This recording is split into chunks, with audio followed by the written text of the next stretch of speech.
time I look at you, something is alright.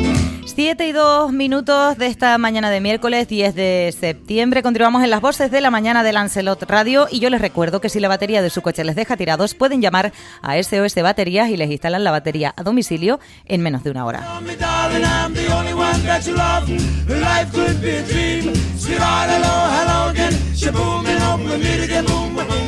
Estamos hasta ahora muy pendientes de un barco encallado en Órsola y honestamente ahora los compañeros que están viendo toda la información pues amplían. Claro, la activación del helicóptero ya nos hace estar muchísimo más alerta porque bueno, ha pedido la tripulación auxilio al verse ese barco encallado en la zona de la Condesa. Andrés Martínez, Valentín Aullanet, muy buenos días. Hola, ¿qué tal? Buenos días. Buenos días. ¿Has dicho los dos a la vez? Pues los dos a la vez porque quiero que me ayuden a contarle a la gente lo que está informando el Consorcio de Seguridad y Emergencia, compañeros. Bueno, yo lo que estoy viendo también, además estoy en línea con Jorge también, con Jorge Col, pues parece ser un atunero que ha encallado en la zona de la Condesa, en la zona norte de la isla, en Órsola. Y también tenemos unas imágenes también en el chat nuestro que han solicitado pues ayuda y demás. Vamos a ver, yo creo que no haya mayores problemas, entiendo yo, sobre la salud de los integrantes, pero seguro que un mal rato o una complicación seguro que tienen. Estaremos ahora muy pendientes, empezaremos a activarlo a los equipos, ¿no?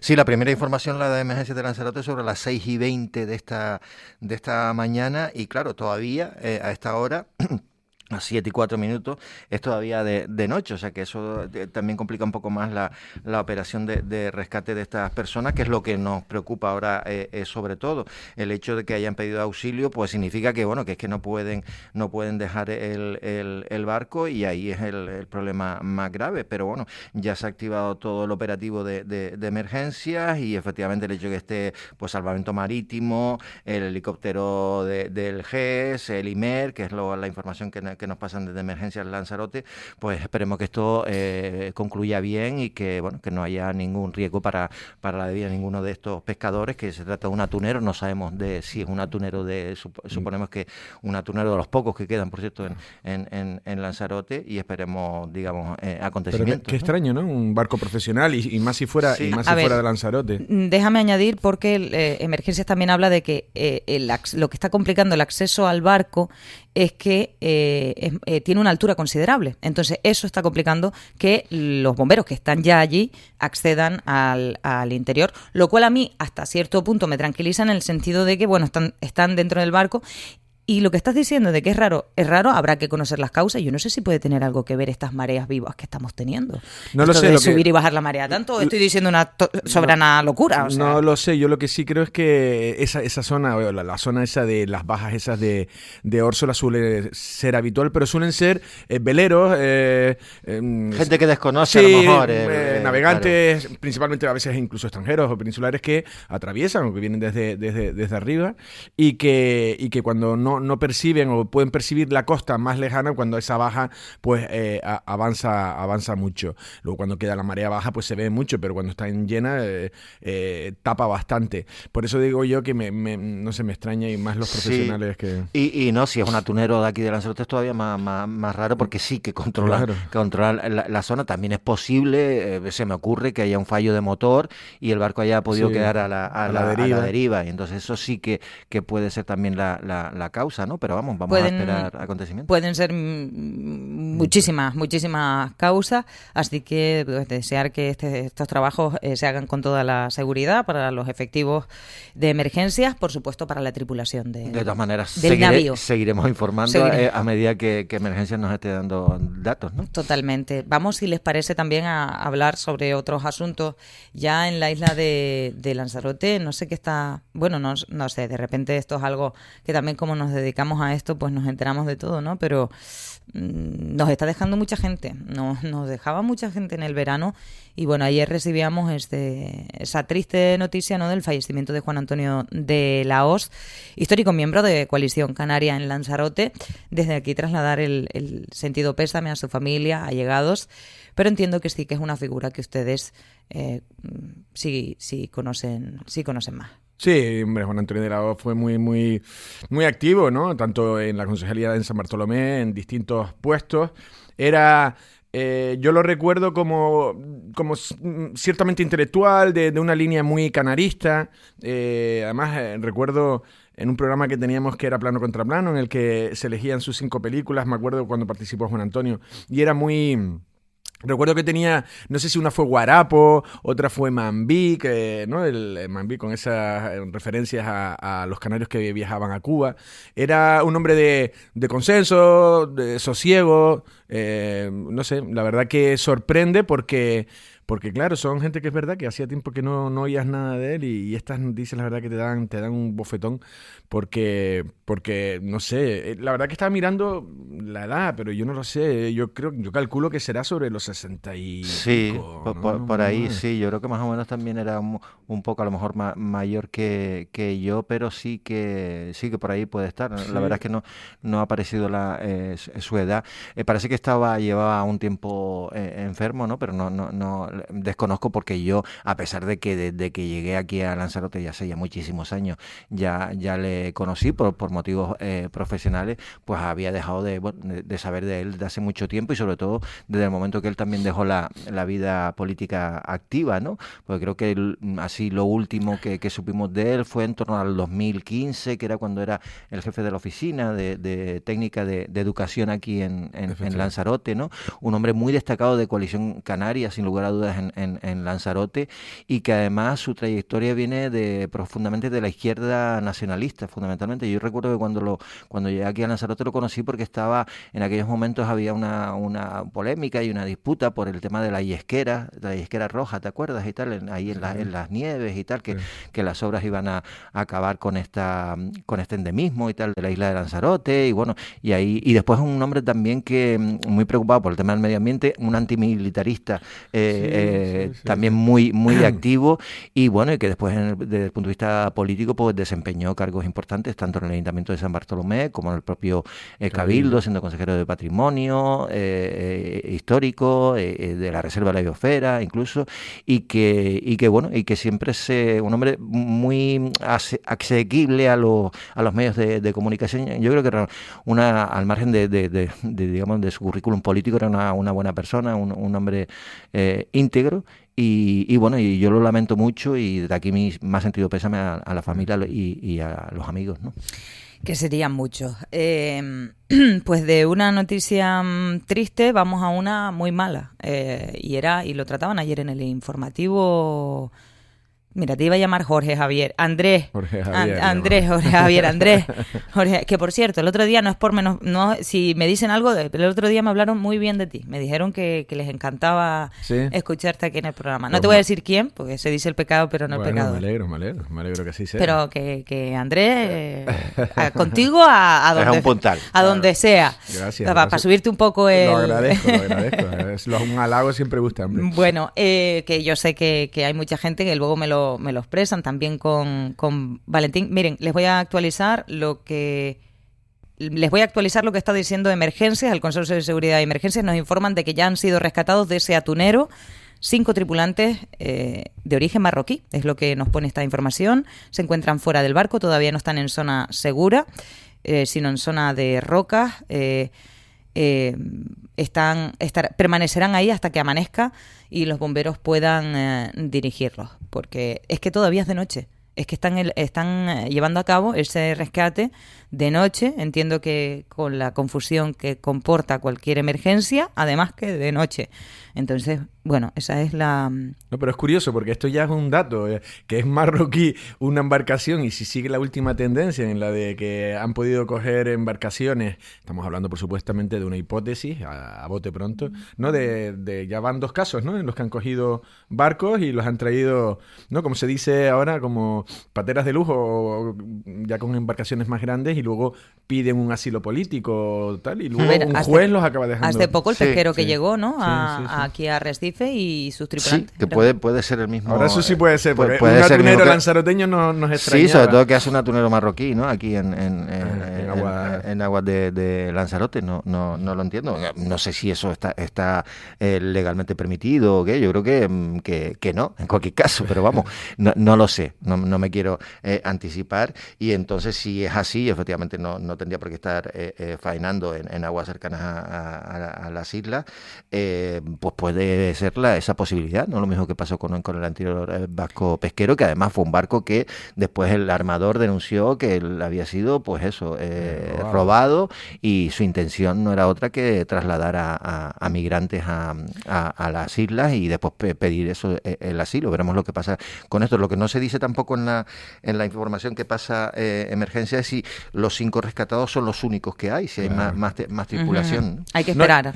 Referencia a esa noticia que estabas hablando, Andrés, que la he buscado en Lancelot Digital, fue el 17 de junio cuando arribó al puerto de Arrecife el pesquero marroquí Leiglantin, 2 sin autorización, sin consignatario ni documentación marítima válida. Estamos hablando de 2 hechos independientes, para que todo el mundo me entienda. Hipótesis. Sí, simplemente Andrés ha hecho referencia a un pesquero que llegó, que tenía 14 ocupantes, que cuando salieron del barco pidieron inmediatamente asilo, no tenían documentación, no tenían nada. Se estaba refiriendo a esto, que podría tratarse de... Sí, ¿no? Y que de repente a lo mejor, estamos hablando, habla de unos primeros 5 tripulantes marroquíes, y de repente a lo mejor el barco es de bandera de otro sitio, o a lo mejor puede haber pescadores marroquíes en un atunero lanzaroteño. O sea que yo por lo menos estoy hablando sin saber mucho, pero bueno, abre ahí el abanico y me imagino que a lo largo ya de la mañana ya podamos... Sí, no, y al margen de eso, lo importante es eso, que rescatar sanos y salvos, ¿no? A estas personas, ¿no? Bueno, lo que iba antes, que ayer lo trataban en los informativos, esta información, esa terrible información que recogía la que trasladaba la BBC, el asesinato a puñaladas de un joven, y disculpen que lo diga así, pero es que le han quitado la vida a un chico de 17 años, a un joven de aquí, de Lanzarote, que se había, creo, ido a Londres a buscarse la vida, a trabajar, pero volvía, según parece, pues habitualmente su familia está aquí. De hecho, el cuerpo del chico va a ser traído aquí, Andrés, por la información que he podido ver en Lanzarote. Pues sí, la verdad que esas noticias que dan miedo, y sobre todo, bueno, a todo el mundo, a los que son padres y a los que no son padres también. Sí, supuestamente, ¿no? En el entorno de un McDonald's, en un barrio al sudeste de Londres, donde este chico, Geray, que creo que los padres son, gente que ha venido a trabajar aquí, de origen sudamericano, pero el chico es lanzaroteño, nació aquí y es de los nuestros. O sea y ahí hubo implicado otros 4 chicos también menores de edad. No se sabe si fue un robo o si simplemente no sé cómo se pudo surgir una agresión que acaba con un apuñalamiento y con varios apuñalamientos. Es decir, que no sé si la palabra... Parecer era cometido presuntamente a manos de otros menores. Otros Sí. menores entre 15 y 17 años. Y apuñalaron a él y a otro chico más que sí consiguieron salvarle la vida. Pues sí, están detenidos. En un principio a quien detenían era al de 15 años y luego han ido, no sé, uno de 16 y 2 de 17 o algo así. Y la verdad que son muchas las preguntas que hay alrededor. También hay un apunte, no sé dónde lo vi, que decían que uno de los detenidos requirió intérprete español. Es decir, que a lo mejor también puede ser... No sé, o sea que tampoco a lo mejor no tienen por qué ser ingleses exactamente. Pero sí es verdad que hasta el propio, para que lo trate la BBC, o sea, si nos llama la atención aquí, allí también, es decir, el asesinato a manos con arma blanca de un menor de edad a manos de otro menor de edad es muy fuerte. Y encima que acabe siendo pues un chico nacido en Lanzarote. Su padre trabaja aquí, bueno, digo el nombre de la empresa porque mandó un comunicado, Tecnosound. Preventos Media, que la empresa. Yo le vi el comunicado que ponían tal, y desde la propia empresa estaban consternados, apoyando también y pidiendo todo el apoyo y la solidaridad a uno de sus compañeros, uno de sus trabajadores. Y como decía Erika, no sé si estaba pendiente ya de ayer o hoy de que llegue el cuerpo del joven y y me imagino que velarlo y enterrarlo en su tierra. Sí, es una tristeza grande y también aquí pues eso trasladar nuestro ánimo a la familia, porque la verdad es que un chico de 17 años, ¿sabes?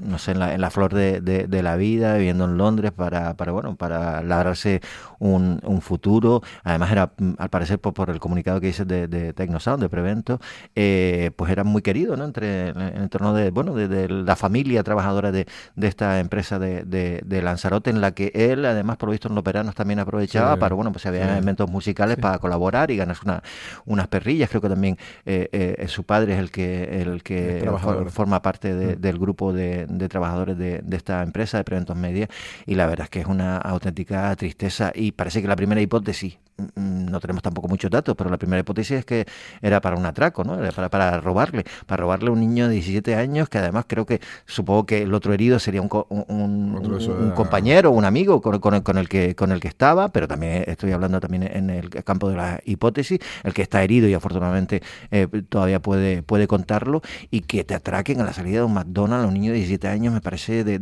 no sé, de una agresividad y la verdad es que lo lamento mucho, ¿no? Pues sí, y desde luego a la familia nada le va a consolar, pero que se esclarezca todo bien, porque los han detenido por lo menos, que eso ya... Ya, pero que les detengan, y luego hay un curso largo de que las familias tienen que soportar, que es así, que tienen que soportar aparte de perder a su hijo, o a su chico o lo que sea, quiero decir, sus amigos, todo, su familia, pues ese procedimiento judicial o esa investigación o lo que se haga. Yo lo que espero es que se esclarezca, porque ya digo, nada les va a dar consuelo, pero al menos la tranquilidad de saber que los agresores, los asesinos, paguen por esto que es Creo terrible. que su cadáver lo trasladan lógicamente a Lanzarote, claro. Imagino que después de que se haga la autopsia, si ha sido ya, etcétera, etcétera, y lo trasladan a Lanzarote para el entierro. Y nada, y eso, que los asesinos paguen.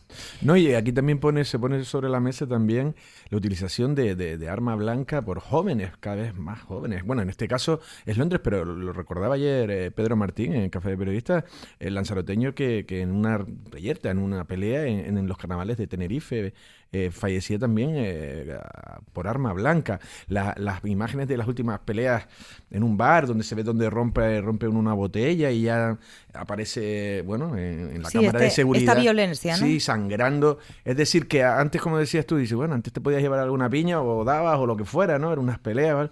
Pero hoy en día cualquier cosa, la verdad que da muchísimo miedo. ¿No? Y que ya para matarte ni siquiera hace falta un arma blanca. Es decir, que te pueden matar a patadas y a piñazos, como también ha pasado en algunos casos, y sobre todo cuando es un grupo de niños, que probablemente ahí, pues si se ha recibido 9 cuchilladas, que me cuesta hasta decirlo, podrán haber participado a lo mejor varios de ellos. ¿Y cómo están esas cabezas? Quiero decir, tan jóvenes, ¿cómo están esas cabezas para tener tan poca consideración por la vida y esa violencia dentro? Y yo de verdad, siempre cuando veo este tipo de cosas, hacer un llamamiento a que no nos dejemos. Es que hay un ambiente, hay una intoxicación a través de las redes sociales de un montón de cosas que a veces uno no se da cuenta y contribuye a ello. Y parece que no, pero granito a granito, granito a granito, granito a granito, estamos creando un caldo de cultivo perfecto para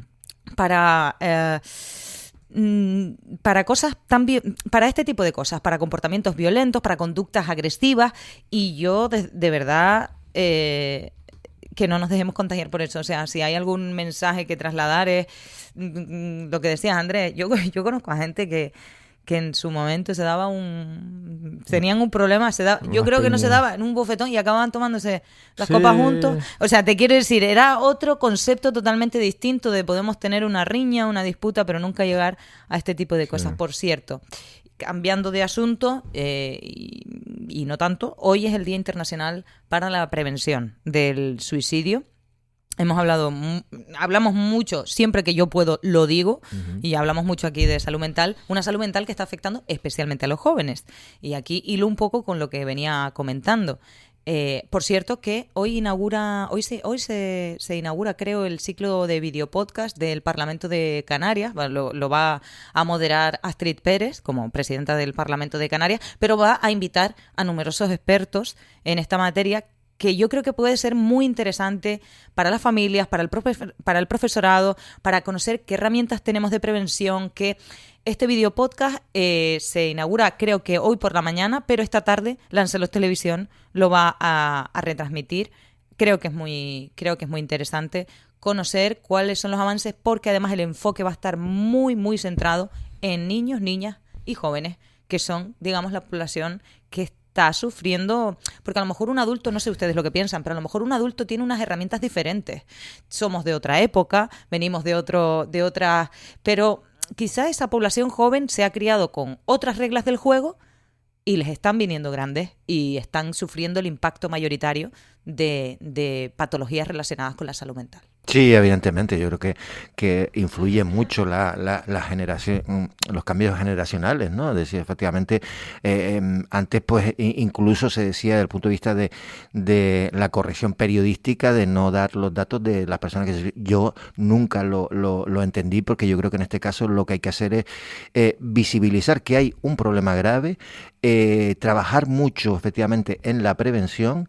Tenemos un problema de salud mental que se ha disparado, sobre todo después de la pandemia del COVID, y después que hay una afección en la juventud muy relacionada en muchos casos con problemas en redes sociales, en ser aceptados, en ser rechazados, etcétera, etcétera. Y bueno, y todo esto tiene que tener, digamos, activar mecanismos desde el punto de vista institucional, sociológico, lo que quiera, para que bueno, se puedan ir actualizando las herramientas con las que prevenir.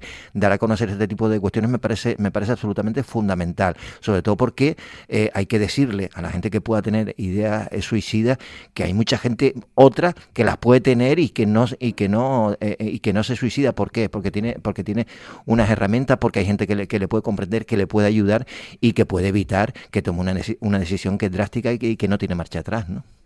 Sí, bueno, yo en el caso yo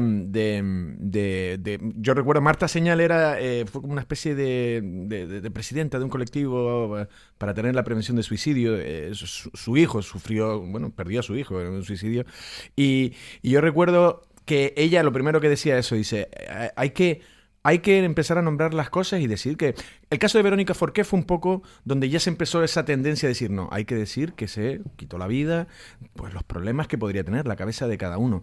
Y lo que dices tú, los menores, evidentemente, yo creo que las redes sociales son las que les crean esa lavadora dentro de la cabeza por cuestiones... Mira, hablando antes de peleas, yo me acuerdo de una directora dice, antes, de un colegio, decía, antes 2 chicos se peleaban, se iban a su casa calientes y tal, pues bueno, dormían, se levantaban y volvían al colegio y tal. Dice, ahora no, esa pelea a lo mejor ha podido ser grabada, están en los chats de los niños, y si no empiezan a meterse y siguen, dice, y al día siguiente cuando vuelven y vuelve otra vez. Es decir, estamos en una serie en un entorno distinto donde hay que ser especialmente precavido, y sobre todo porque lo que has dicho, Erika, un adulto ya, bueno, está más maleado, por decirlo, y incluso cada uno puede, pero un niño cuando no tiene ni ciertas responsabilidades, la niñez y la adolescencia también tiene que ser es como vivir en un paraguas en el que antes no se tenía tanto. Yo creo que ahí sí que ha habido un incremento en esa problemática, y hay muchos más casos de los que no se nombran sobre todo, bueno, durante la semana o fin de semana. Tu desarrollo cognitivo y tu madurez emocional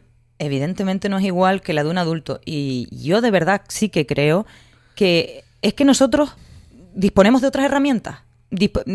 Yo creo que ya de mi generación hacia más jóvenes, ya no. O sea, te lo digo porque a mí me ha costado encontrar algunas herramientas. A mí me han costado, a mí. Entonces digo, jolín, y lo que acabas de decir de las redes sociales, es que también les hemos lanzado a un mundo prácticamente sin reglas. Es muy difícil ponerle puertas al campo, como quien dice, pero hay que hacerlo. Mira, el otro día a mí me suplantaron la identidad, bueno, ustedes lo saben, no lo quise comentar en la radio porque es una cosa de verdad que para mí sé cuáles son los cauces y sé qué hacer, pero y tú imagínate que lo que me hicieron, y bueno, la vincularon a vídeos explícitos, digamos, a una plataforma de no sé qué, que no tenía nada que ver conmigo, que luego entrabas a la plataforma y ellos lo que querían era que llegaras a otra plataforma de ellos con otros contenidos, pero te utilizan a personas de gancho. Tú imagínate que esto le pasa a un menor, a una menor, a una niña de 12, 13 años, que a todos sus complejos que ella tiene, que le están saliendo granos, que le salen pelos por aquí, que suda mucho, que esto, que los complejos que tuvimos todos de adolescentes, que le huelen los pies, todo eso, súmale que quiere enamorarse, porque todos queremos el primer amor cuando somos adolescentes estúpidos de nosotros, pero bueno, ya habrá tiempo. Quiero decir, a todo eso, a todo ese potaje, súmale una cosa como esta. ¿Qué herramientas tiene un niño para gestionar eso? Porque a lo mejor siente vergüenza de decírselo a los padres. No debería, ya desde aquí lo digo. Hay un montón ¿qué herramientas tienen? No, y otra cosa que decía esta señora, Marta Señal, decía que hay que aprender también, padres, profesores y en línea general la sociedad, determinados como son síntomas o avisos o alarmas. La gente que puede empezar a tener ideas suicidas, pues tiene una serie de comportamientos. Empiezan a hablar como de un pasado, empiezan a una especie de despedida, van hablando de como, no de reproches, sino de hacerse un análisis de vida. Entonces hay que estar atento a determinadas señales y luego activar, que esas otras, que ya lo hemos hablado, y sobre todo aquí en este programa y contigo, Erika, el tema de activar pues mayores psicólogos y que el Servicio Canario de Salud o por lo menos el Servicio de Sanidad Española también que active medios para poder, porque claro, es irrisorio la cantidad de profesionales que hay para eso sirve, y por eso digo que es muy importante ver ese video podcast. Oye, mira, es una cosa que emana del Parlamento de Canarias, me parece una excelente iniciativa, sobre todo porque da a conocer lo que hay. Necesitamos escuchar más de lo que hay y de cómo podemos ayudar a las personas que están en nuestro entorno y sobre todo a los más pequeños, porque muchas veces no sabemos cómo llegar a ellos. Ellos no son capaces de llegar a nosotros, pero nosotros sí podemos buscar la manera de llegar a ellos. Sí, y de todas maneras, yo es que, por ejemplo, con este tema lo vinculo mucho cuando se trata de gente joven con el tema de las redes sociales, sin lugar a dudas, porque ten en cuenta que estamos hiperconectados, los jóvenes están hiperconectados a Internet y a las redes, acceden a los móviles, con lo cual acceden a las redes, a los contenidos que no deberían acceder desde muy temprana edad, a lo mejor desde los 8 años, hay niños ya con móviles, ¿no? Entonces, claro, eso es muy peligroso y eso es algo que no vivimos en las generaciones nuestras, por ejemplo. Entonces, ese tipo de herramientas para combatir ese acoso que se puede sufrir. Oye, ahora conocemos un montón de anglicismos con los que definir pues persecuciones, acosos, etcétera, etcétera, a través de las redes sociales, en todos los sentidos. O sea que hay una terminología, pero ya amplísima. Y resulta que los padres probablemente de esos jóvenes están todavía en lo que llamamos esa brecha digital, es decir, no controlan como sus hijos ni se imaginan lo que pueden estar pasando por las redes sociales. Entonces, claro, ahí el apoyo familiar en muchos casos puede escasear, sobre todo si son familias que tienen menos acceso, menos estudios, etcétera, etcétera, porque eso suele pasar. Y ahí tenemos un problema. Entonces, esa realidad hay que profundizar en ellas, porque la relación es muy evidente. Redes sociales, acoso, juventud. Entonces, por ahí hay que trabajar mucho para prevenir y para que los padres sepan más y para que en los colegios y en los institutos también se tenga conocimiento de esta realidad, y hay que hacer un esfuerzo que depende mucho de las instituciones, fundamentalmente, y de aquellos que saben lo que está pasando y que conocen las cifras de suicidios que tenemos cada año en este país. De todas maneras también, y mi última aportación, si se quiere, es que los tiempos han cambiado tan rápido que ni la legislación ha dado tiempo a que determinadas cosas se puedan hacer, los menores puedan tener, no sé, a lo mejor en el futuro habrá una normativa más clara de un menor de hasta tal edad no puede tener redes sociales, no puede hacer esto, no puede compartir algo, porque ahora es como vulnerable, ahora es como estás en esa situación de limbo, o no sé, yo por ejemplo lo estaba pensando el otro día, vinieron las hijas de Pedro Sánchez, ni una imagen, no se saben nada, las de Zapatero ya, me acuerdo que también fueron aquellos que las pusieron las imágenes, los de Estados Unidos, y ahí lo pilló todo el mundo, pero yo recuerdo, además conozco personalmente a María González, la hija de Felipe González, se casó con un amigo mío, y de pequeño yo recuerdo a María, yo sé tu infancia perfectamente, María González va a clases de ballet, entonces se ponían las fotos tal. Y a veces ahora pensando a María, que es amiga, ella ha sido, luego en la vida normal, como adulta, es una persona especial porque es recelosa de su intimidad, porque como que fue muy expuesta. Y entonces, esas son cosas que luego ahora se sobreentiende y nadie, ni los medios de comunicación. Bien hecho por los medios de comunicación, hemos aprendido. Eso es. Bien hecho por las hijas, en este caso, de ¿quién dijiste? De Pedro Sánchez. No, de Pedro Sánchez, exacto. Bien, me parece, porque no hay por qué exponerlas, porque él es... Él es quien es y punto. Y es su trabajo. Menores, o sea, claro. y ellas tienen derecho a hacer su vida y punto y final. Cambio de asunto radicalmente. Hay más información que nos traslada Emergencias. Ustedes entiendo que han visto el vídeo. Ahora lo describen si quieres. Lo que sí comentar es que se ha activado a la sala del 112 para que a su vez, valga la redundancia, se active el plan por contaminación marina, porque están visualizando manchas de combustible, de petróleo, entiendo, que emanan de ese barco, y además se ven en esas imágenes, no sé si las han visto, pero personas encima de los riscos. Sí, que son los tripulantes que han sido rescatados, que era lo que decía la anterior información de emergencia, que bueno, que habían sido ya rescatados del barco, pero todavía no estaban en zona segura porque estaban en roca. Pero bueno, a partir de ahí también se ven en el vídeo algunos bomberos ya en la zona. Supongo que ya los trasladarán, digamos, a tierra firme, y efectivamente el barco que se ve en el vídeo es un atunero, pues eso, un barco de pesca de considerables dimensiones. Se ve escorado como a la derecha y muy pegado a la orilla y a la zona de rocas, que es donde ha encallado. Las imágenes son de prácticamente de hace muy poquito, con lo cual todavía está amaneciendo, pero todavía imagino que también el tema de que haya sido por la noche ha complicado un poco. Incluso las imágenes que fueron hace 8 minutos tengo yo puesto aquí, pero tiene más luz que aquí. Debe ser que en Órsola hay un amanecer, no sé, entiendo, más hacia el este. Sí, de hecho los bomberos están con el casco con las luces en la cabeza, ¿no? Sí. Y se ve, como dices tú, hablando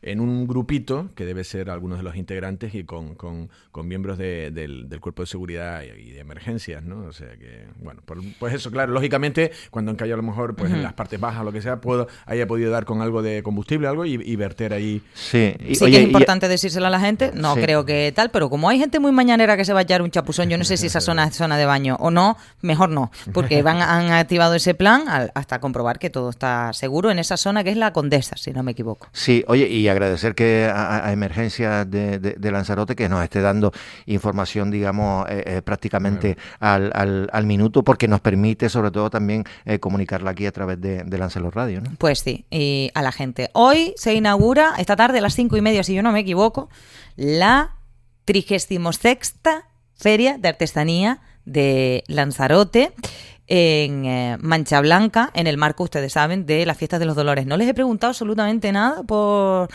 los Dolores, que por cierto creo que Lanzarote Televisión va a estar en la romería este sábado, retransmitiendo la romería en riguroso directo.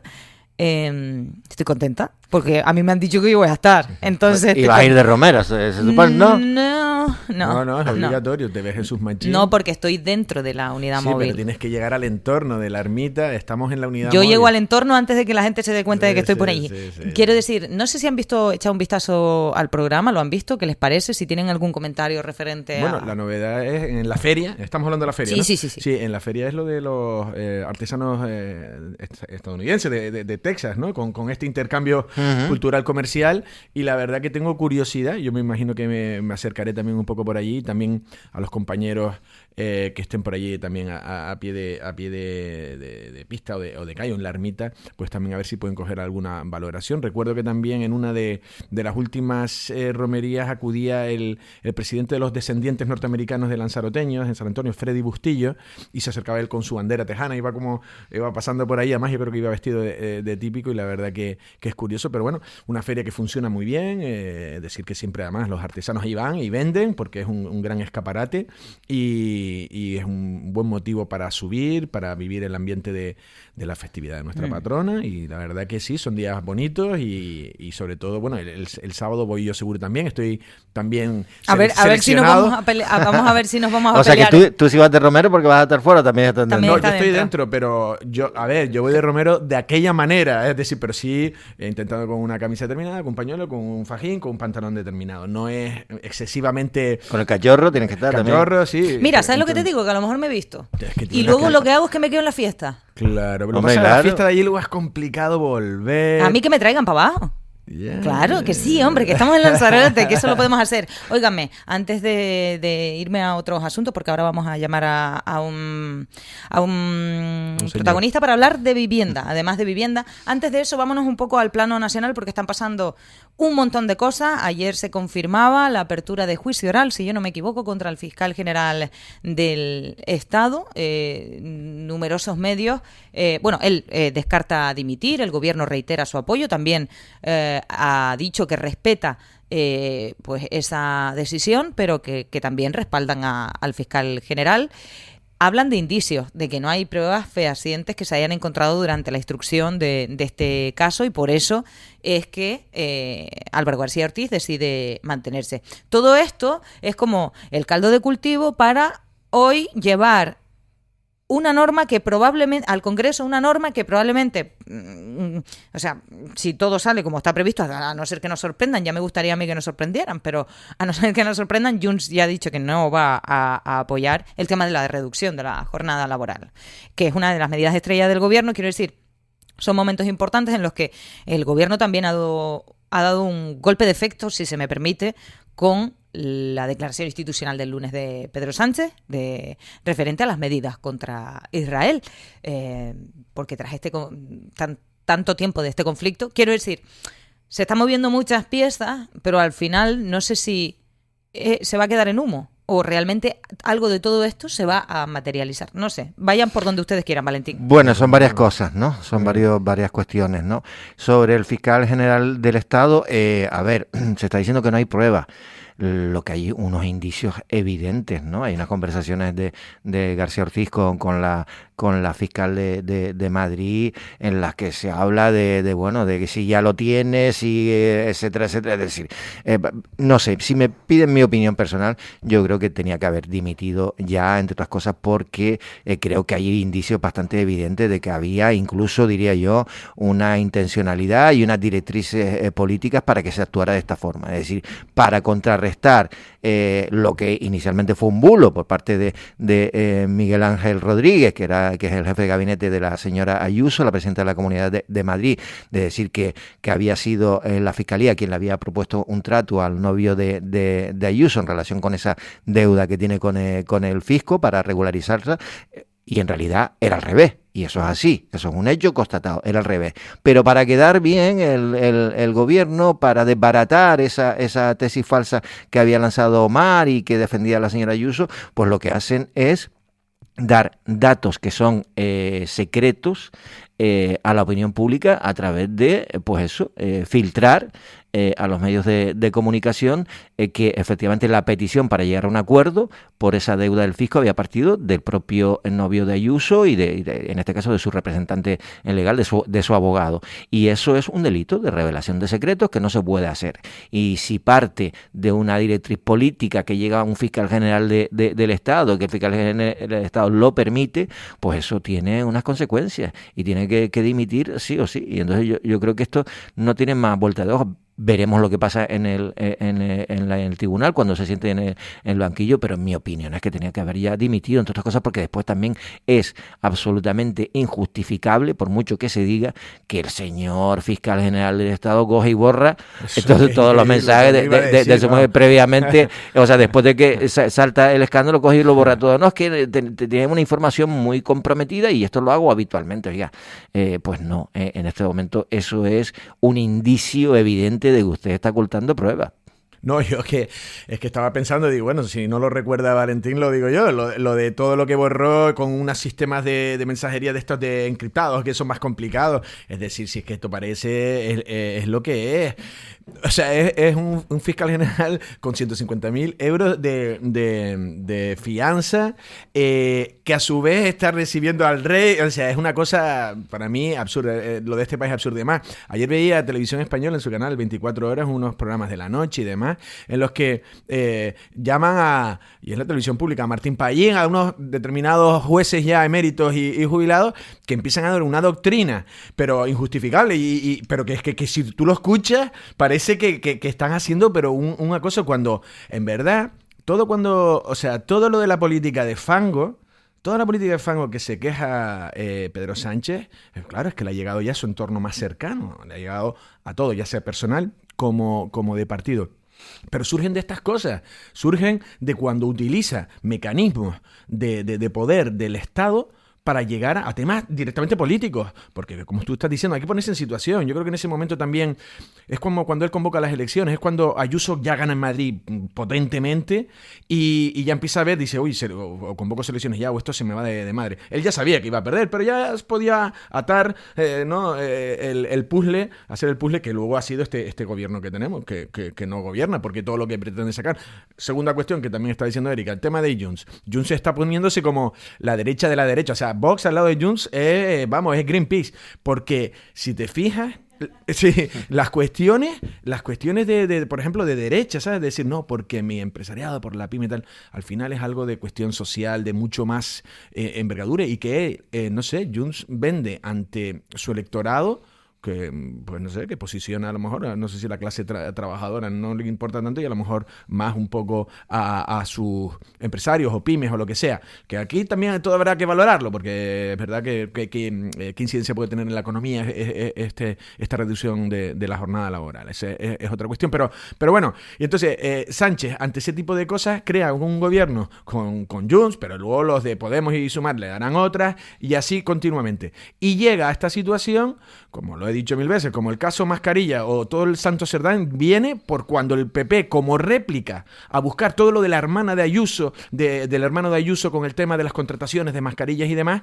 y entonces entre varios puntos donde tocó fue Baleares y Canarias, y donde el PSOE, a través ya del caso Koldo, es que se está sabiendo y se está demostrando. Todo habrá que llegar a un juicio y todo el mundo es inocente hasta que se muestre lo contrario. Pero en fin, lo que viene a decir es que luego utilizan ¿cómo diría yo? Eso, como una situación de ataque contra Sánchez cuando es esto lo que hace, y lo que hace de forma ilícita. Un fiscal general manejando una información privada, filtrándola descaradamente, borrando documentos como si fuera... estos son como como la mafia, cuando empieza a quemar, ¿no? A esas máquinas americanas que cortaban los papeles, ¿no? Que eso ya más antiguo, pero que destruían documentos y demás. Entonces, a mí que nadie me lo diga. Para otras cosas, no sé... El gobierno podrá haber hecho otras cosas bien, pero esto yo creo que va a llegar hasta el final, y si ellos quieren seguir echándole porquería a jueces, cuestionando a jueces, al Supremo, es que son cosas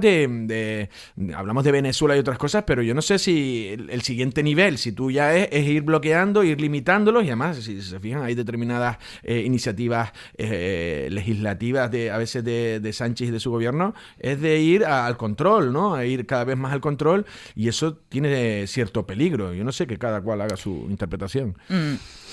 Sí, yo de todas maneras sobre esto que solo había opinado sobre el tema del fiscal. Después lo de la reducción de la jornada va a ser un ejemplo más de que estamos con un gobierno que no gobierna. No saca nada, ni lo fácil. Y entonces es trabajar para nada. Es decir, ¿para qué vamos a debatir una reforma de la ley laboral si es que resulta que no se va a aprobar? No sé, me parece absolutamente incongruente, y esto me lleva nuevamente a decir, oiga, convoque usted nuevas elecciones. Pues mira, ayer oían en un informativo una entrevista que le hacían, creo que en Antena 3, a Felipe González. Y claro, y ponía de manifiesto las grandes contradicciones de Pedro Sánchez, ¿no? Cuando hablaba de que un gobierno sin presupuesto no puede gobernar, que ahí hay que convocar elecciones anticipadas o presentar una moción de confianza, y se preguntaba a Felipe González con toda la razón del mundo, oiga, ¿por qué esto valía para el señor Rajoy y no vale para usted? Y después Sánchez, que ha dicho, no, es que claro, yo si convoco elecciones, resulta que de repente gana el PP y Vox y gobierna la derecha. Y decía Felipe González, con toda la razón del mundo, oiga, es que aunque a mí no me guste que sea el resultado de unas elecciones, esa declaración es absolutamente antidemocrática. O sea, usted no convoca las elecciones porque las va a ganar un partido que no es el suyo. Oiga, estamos hablando de que ya se le ha ido la olla totalmente. Bueno, ahora que me has mencionado a Rajoy y a Sánchez, me voy a una información que publica lancelotdigital.com que habla de que, según los últimos datos del índice de precios de vivienda del Instituto Nacional de Estadística, el precio de la vivienda ha crecido un 51,14% desde el segundo trimestre de 2018, la fecha en la que Pedro Sánchez llegó al poder tras la moción de censura a Mariano Rajoy. ¿Qué está pasando con el precio de la vivienda? ¿Qué es lo que, bueno, ya conocemos muchas circunstancias, pero al final vamos a intentar aclararnos un poco y ver si existe un horizonte, porque esto, la vivienda no es, antes hablábamos de la salud mental y lo digo muy en serio, si no tenemos lo más básico garantizado como vivienda o trabajo, y a mucha gente le está costando tirar para adelante y no hay visos de mejora. En fin, vamos a analizar estos datos referentes al precio con el vicedecano en Lanzarote del Colegio de Economistas de Las Palmas, Arqueo Mesa. Muy buenos días. Hola, buenos días, ¿qué tal? Bueno, ya hemos hablado en alguna ocasión, pero no sé si si tienen alguna valoración referente a estos datos referentes al incremento del precio de la vivienda en los últimos años, sobre todo causas de este incremento en el precio de la vivienda que no logra, no sé si equilibrarse o es que ya nunca más va a bajar, no lo sé, no quiero ser tampoco muy pesimista. Bueno, el precio de la vivienda en España, Canarias, bueno, en España en general, ha subido por una demanda superior a la oferta, ¿vale?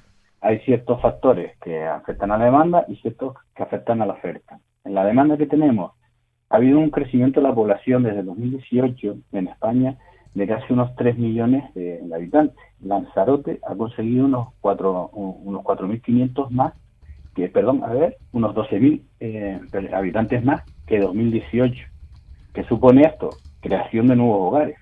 Cuando tenemos nuevos hogares, pues necesitan vivienda. Y efectivamente la vivienda se ha estancado desde la anterior crisis y se ha dejado de construir. Y ahora entraremos en el tema de la construcción. Uh-huh. Otro factor que ha afectado, la demanda extranjera. Ha subido la demanda extranjera de compra de vivienda. En el 2018 hubo 65.000 compraventas de viviendas en España por parte de extranjeros. En el 2024, 122.000, o sea, el doble. Todos estos son factores que afectan, digamos, a la oferta. Sobre todo, la creación de nuevos hogares, no solo de los que vienen fuera, si más o menos un hogar medio lo forman 2,5 personas y han habido un crecimiento en Lanzarote de 12.000 personas, pues si dividimos harían falta unas 6.000 viviendas aproximadamente. Luego están los hijos de los residentes, que forman nuevos hogares. Si la construcción se estanca, o la oferta de vivienda, pues tenemos un problema, como has comentado, ¿vale? Uh-huh. ¿Qué limita la oferta? La escasez de vivienda pública no ha seguido el crecimiento de los últimos, 30 años, no se ha ofertado el crecimiento de vivienda privada, se ha dejado construir, se está construyendo, pero no al ritmo que se construiría o se debería construir para atender a las necesidades del mercado. Luego de las vías del suelo, concretamente en el caso de Lanzarote, teníamos la falta de suelo urbanizado. Evidentemente no podemos construir toda la isla y tenemos un serio problema. Luego, si nos ponemos un poco ya con la lentitud burocrática de solicitud de licencias, etcétera, pues dependiendo de dónde la pidamos, puede ser más o menos. Uh-huh. Si a todos estos factores le añadimos los costes de construcción, pues ha aumentado muchísimo en los últimos años, ¿no? Todos tuvimos tras la pandemia, el tema de la guerra con Ucrania y demás, cómo se empezaron a encarecer los precios de ciertos elementos, aparte de las tendencias inflacionistas, etcétera, ¿no? Todo esto, eso es lo que ha provocado un poco el impacto en el mercado de la vivienda, ¿no? Uh-huh. Quiero darle la palabra a mis compañeros, Valentín, que tú te tienes que ir antes. Sí, buenos días, señor Mesa. Me gustaría saber, estaba pensando que hay unas comisiones creadas en el Parlamento de Canarias sobre el reto demográfico, en el que se analizan pues el incremento poblacional, un dato que acaba de dar usted en relación con la compraventa, con la compra de viviendas por parte de extranjeros, etcétera, etcétera. Y bueno, y quería saber si si desde el punto de vista de los economistas se han aportado determinadas soluciones que a lo mejor son sencillas de plantear, pero fáciles de llevar a cabo, ¿no? Lo digo sobre todo porque también me gustaría saber si ha analizado usted los problemas que hay en la demanda, ¿no? Y por eso lo del reto demográfico. Pero ¿hasta qué punto también, aparte de esa pregunta, también quiero añadir otra, ¿hasta qué punto también ley de vivienda a nivel nacional, vivienda y vivienda vacacional han afectado, o en qué proporción cree ustedes que estas dos cuestiones han podido afectar a la situación que tenemos ahora de falta de vivienda, ¿no? Bueno, no lo comenté antes, los factores que limitan la oferta, pero sí es cierto que, como bien dice la Ley de Vivienda Nacional, llevamos un año y medio aproximadamente, bueno, un año y 3 y 4 meses, no ha ayudado para nada. O sea, creo que la ley, pues, se haría con buena fe, pero ha conseguido el efecto totalmente contrario, ¿no? Ha hecho que el propietario tenga miedo de alquilar la vivienda en una situación de impago, y eso lo conocemos todos, siempre escuchamos eso a cualquier persona, ¿no? Oye, no la alquilo porque tengo miedo de que se declare en situación de vulnerabilidad y no pueda hacer frente a los pagos, y en desahucio ahora mismo se monta casi 2 años. Eso hace que la gente tenga miedo y no ponga la vivienda en alquiler de larga temporada. Incluso que tiene muchísimas bonificaciones fiscales con respecto a una vivienda vacacional. Y luego el efecto que ha conseguido el anuncio de una ley de vivienda vacacional que limite la vivienda vacacional en Canarias, consiguió el efecto contrario. O sea, se pretendía limitar, y lo que ha hecho aumentado. En un año en Lanzarote se han duplicado prácticamente las licencias vacacionales. Creo que el último dato que dispongo son cerca de 11.000. Y claro, pues tenemos que parar esto en el sentido de decir, oye, por la ley de vivienda de alquiler no podemos trasladar el problema social a un propietario, a un simple propietario que tiene una segunda vivienda, que la quiere alquilar y quiere obtener una renta. Ahí eso tiene un peso. El porcentaje que tenemos, espero que desde el colegio lo podamos estudiar y ver cómo afecta, y es muy sencillo. Las viviendas que estaban en alquiler en el 2023 a larga temporada, si están alquiladas en el 2024, ahora que disponemos datos de la renta, ¿no? Que es donde aparece. Y eso es un factor muy, muy clave, ¿no? Andrés. Sí, buenos días, Argeo. Buenos días. ¿Qué tal? Vamos a ver si, no sé si tú también me puedes confirmar algo. A lo mejor no eres la persona más correcta porque eres economista y tampoco eres aquí. Bueno, voy a la pregunta. No te lías, no, porque a lo mejor no es justo que le haga una pregunta. Tu pregunta, no es Dios. Tu pregunta y luego él me responde. pregunta y que él se defienda. O sea, ¿sí? No, la pregunta es la siguiente. Una de las cuestiones, entre muchas, por las que se ha llegado a esta situación de la vivienda, mucha gente considera que, por ejemplo, la administración es lenta, no hay suelo y tal, pero, por ejemplo, vamos a decir, hay gente que dice, hay bolsas de suelo en Lanzarote para construir, por ejemplo, donde se está haciendo el manejo de esas VPO es un plan parcial perfectamente diseñado, donde caben muchas más viviendas, ya sea de VPO o de iniciativa privada. Hay gente, ahí está la teoría, que lo que creo es lo que quiero que tú me respondas si crees que esa es la clave o no, que está diciendo que también, entre otras cosas, es que desde 2008-2009 se eliminó un sector como era la construcción que generaba mucho empleo y puestos muy específicos, ¿no? Desde el ferrallista, no sé qué, el de la madera, el de lo que sea. Y esa gente, retomar la construcción sería retomar un montón de puestos de trabajo que hemos perdido de gente especializada, que habría que traer gente de fuera, con lo que conlleva con tema de vivienda para ellos y tal. Y entonces oí el otro día, esto es lo que te quería decir, que no sé si puedes responder, que oí la teoría de que hay, no sé si unas empresas, creo que me decían sudamericanas, de Perú o no sé dónde, que vienen con un grupo de trabajo que les habilitan la vivienda, perdón, y que luego terminan la obra y se van, evitando así ese problema. Primero, tienes la mano de obra y no tienes que generar el problema de crear vivienda para más población. Entonces, esa doble pregunta. Por un lado, si sabes de este tipo de empresa, y segundo, si es la parte esa de la eliminación de la mano de obra y la parte esa de la vivienda para suministrar a esos trabajadores donde está el problema. Sí, mira, que vengan empresas en este caso, como has comentado, Sudamérica, yo lo desconozco, la verdad. Vale.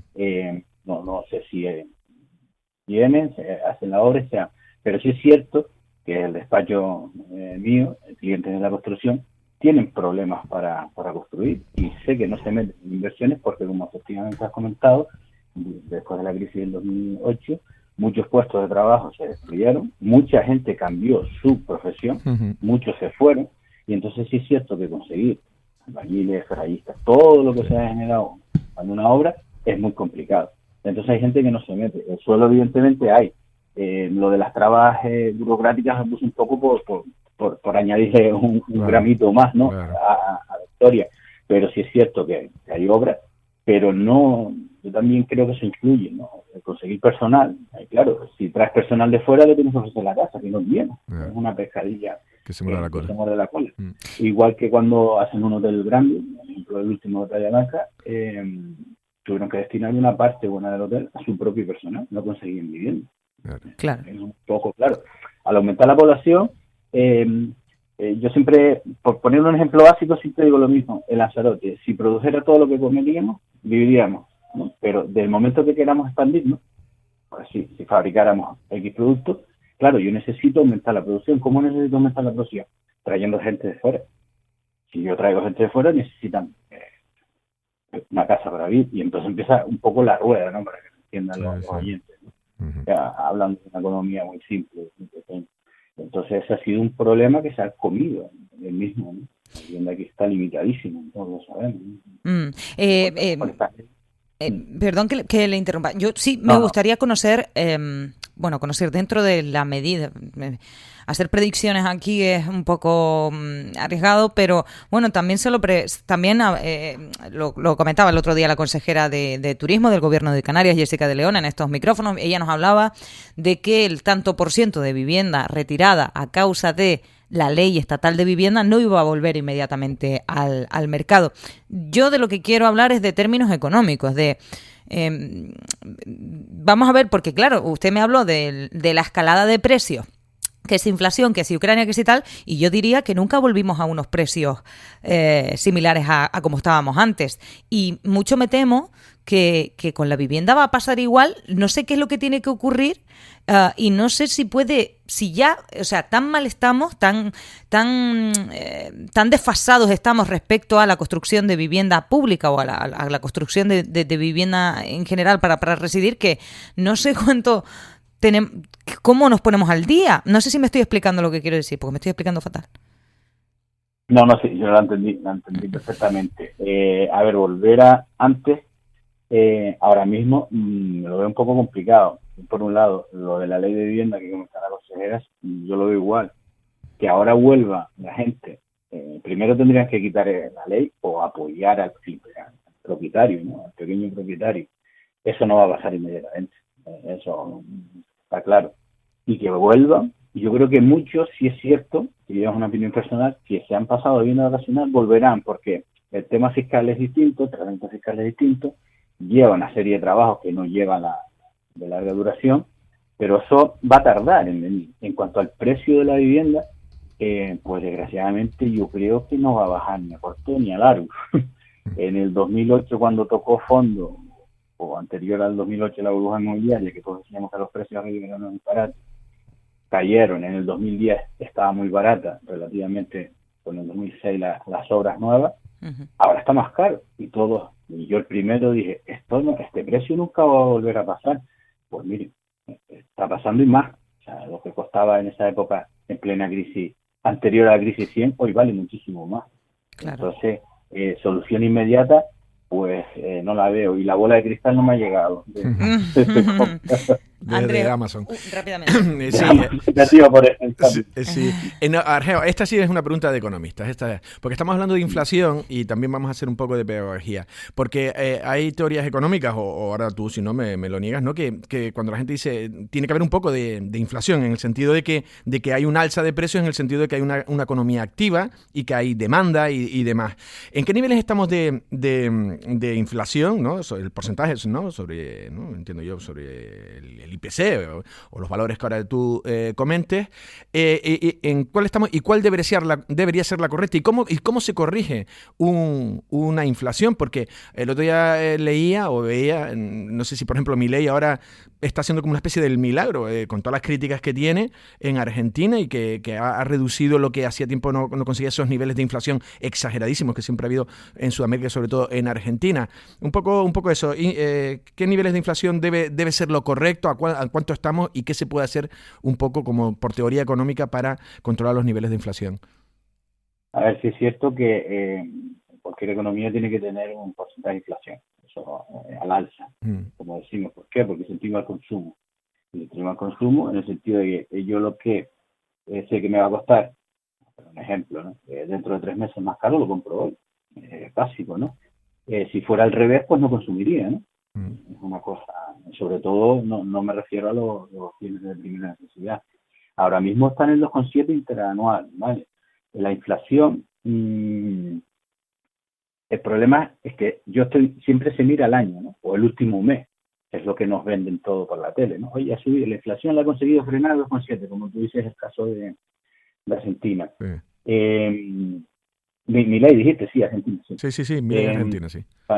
Me quedé trabado. Sí. Entonces, pero claro, todo lo acumulado anterior, si nos vamos a los datos del INE en España, ponemos inflación desde el 2010 hacia acá y nos podemos asustar, ¿vale? Porque aunque haya una deflación o inflación negativa, solo siempre se refiere al último año o al último mes. Claro, que caigan para recuperar lo anterior, por ejemplo. Claro. Datos inventados para que lo entiendan, ¿no? Oye, datos después de la pandemia, de cuando justo con la crisis que empezó el proceso de inflación, ahora tendría que haber una inflación de un 20%. Deflación, perdón. Claro. Eso es muy arriesgado para la economía. Bueno, un caos, ¿no? La gente dejaría de consumir.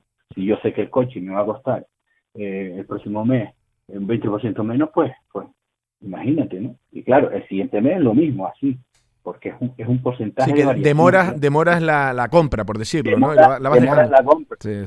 Claro, es un porcentaje de variación. Siempre tengo un índice un valor inicial y un valor final. Claro, si yo voy cogiendo siempre el valor final, el del siguiente mes, y tengo deflación, es un problema. Claro. Entonces, ¿cuál es el término? O sea, la inflación ideal. Ahí no hay nada escrito, ¿vale?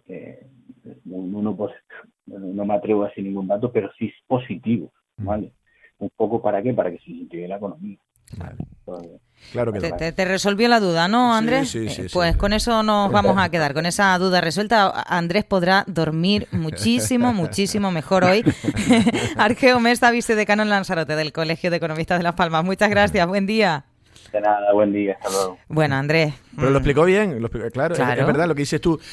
Tú la inflación dices, compras ya la casa porque sabes que mañana va a ser más cara. Entonces, por eso corre la gente a comprar y por eso sube. Y claro, pues dice, meter una deflación, como desacelerar tanto la economía sería peligroso y no conveniente. Muy bien. ¿Sabes lo que no sería conveniente? Que mi niño te quedara sin la batería de tu coche. Entonces, si necesitas una batería para tu vehículo, SBC Baterías te esperan en la calle Muyay 75 de Arrecife. Con qué gracia el chico. Y llamarlos, y los llamas porque te acuden.